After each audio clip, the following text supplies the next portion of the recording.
Hi, I'm Indy. I'm a social entrepreneur and I have dyslexia. My job is I run my own business. I'm CEO and tutor of Square Peg, which is a social entrepreneur enterprise that teaches young children animation workshops. So kids who are vulnerable, challenging backgrounds or on the spectrum. And through that, we hope to teach social coping mechanisms and other things and have fun. The things I do on a day-to-day basis are kind of weird. So I can either be doing really boring business stuff like paperwork and applying for funding, or I can be helping a young child make a unicorn that poops, or a robot, or I can be with my daughter, being a mum. So it varies day to day what I'm doing, but I love what I do. I get to be creative every day, and I get to use my brain every day to work outside the box, so it's fun. How I became my social entrepreneur was, I've always animated since I was a kid. I've always done art. So I come from a background that's not great, domestic violence, etc., and abuse. So the way I cope with that was through art and animation. And I always like to kind of make my own stories and film them and stuff. And then from that, I kind of struggled in school. And the only thing I was really good at was art. And I had an art teacher that was really good to me.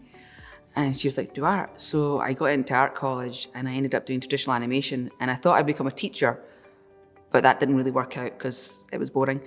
I didn't get to be as hands-on as I liked. And then I decided that I wanted to work in animation, but also help kids like I had difficulty, and teach them that you can be anything you want through animation and making stuff. So that's how I ended up starting Square Peg.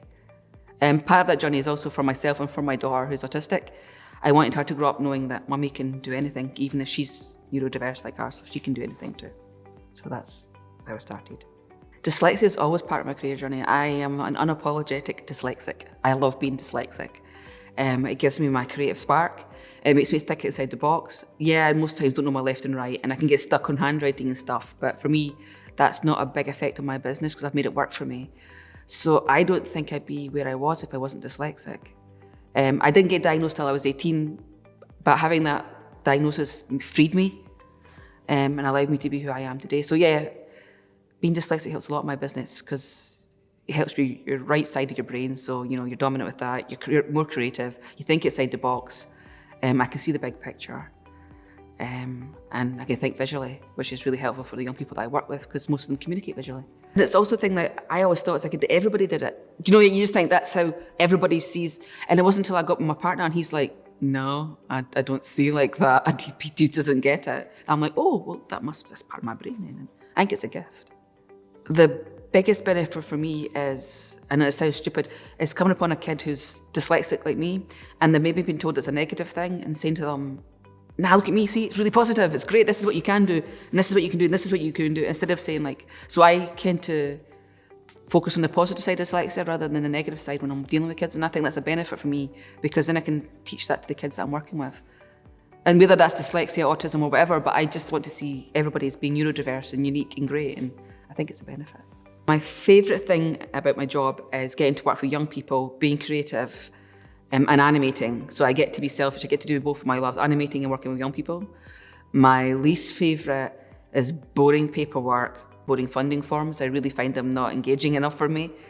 But I do get around that by, I have somebody do the funding forms for me, etc. So I do adapt. And I know I have to do them since I do them, but I like to just say my job's mostly positive. So yeah. My career highlights are quite easy. I won the Pixar Showcase Award when I was 24, 25. That seems so long ago now.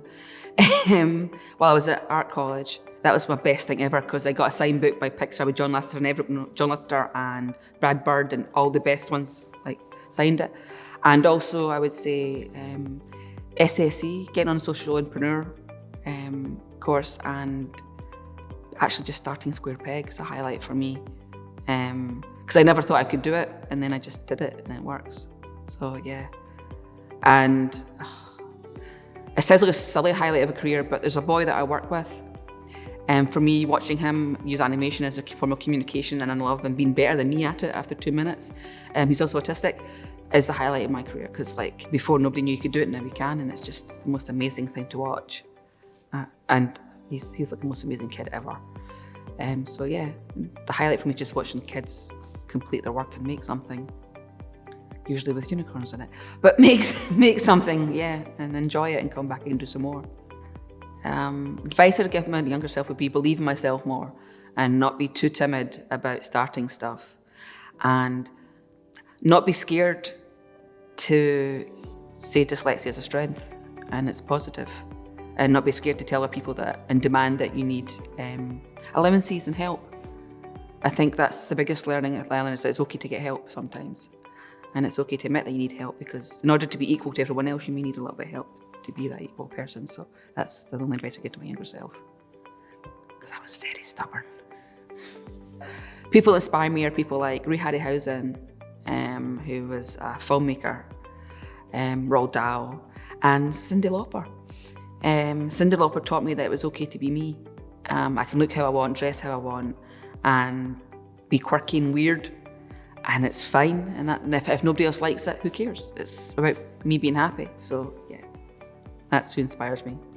That treat your dyslexia as something positive and not negative. There's more positive parts to it than there is negative parts, and it's just a different way of seeing the world around you, and that's not necessarily a bad thing.